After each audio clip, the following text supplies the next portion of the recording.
Hallo meine Freunde, ich bin Mia und heute gehen wir zusammen in meinen Schrebergarten. Ich will dir mal zeigen, was für Gemüse bei uns wächst.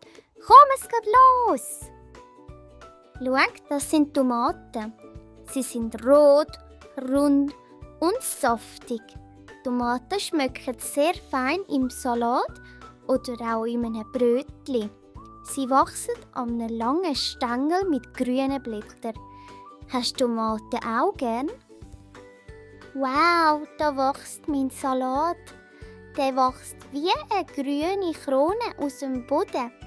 Mein Häsli liebt die grünen Blätter, aber ich auch. Da wachsen meine Gurken. Die sind grün, lang und voller Wasser. Gurken schmecken frisch und sind so ein bisschen knackig. Im Sommer sind sie sehr erfrischend. Das sind Rüebli. Die sind orange, lang und süßlich. Auch sehr gesund für die Augen. Und da haben wir den Brokkoli. Der sieht aus wie ein kleiner grüner Baum. Der ist sehr gesund und macht stark. Das sind Herdöpfel.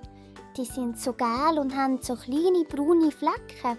Sie sind versteckt im Boden. Die muss ich nachher ausgraben. Aus Herdöpfeln kann man Pommes, Rösti oder Stocki machen. So, das sind Böllen. Man kann aber auch Zwiebeln sagen. Die sind auch versteckt im Boden und die kann man klein schneiden und ins Essen tun. Da hinten haben wir noch die Peperoni. Die sind rot, gelb oder grün. Die sind süß und fein. Perfekt in meiner 9-Box. Hast du auch gerne Peperoni? Und welche Farbe hast du am liebsten von denen? Das ist noch unser Mais. Der wächst hoch auf und hat gelbe Körnchen.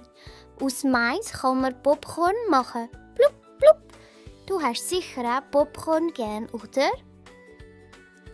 Das ist noch unser Kräutergarten.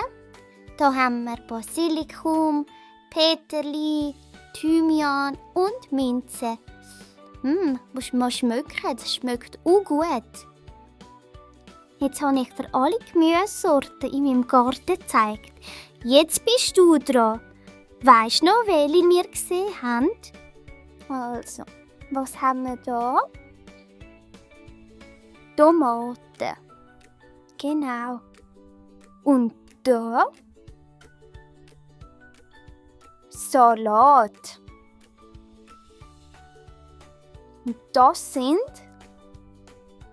Gurken. Genau. Und da? Und das sind Rüebli. Da haben wir das schöne Grüne. Wie heißt das schon wieder? Brokkoli. Und aus denen kann man Pommes machen. Das sind Herdöpfel. Und das sind Zwiebeln. Und die schönen farbigen Peperoni. Und zum Schluss, aus dem kann man Popcorn machen. Und der heisst Mais. Super gemacht.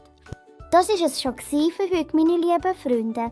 Wenn es dir gefallen hat, drück auf den grossen Daumen nach oben und klick aufs Glöckchen, so verpasst du keine weitere Folge mehr. Bis zum nächsten Mal. Tschüss!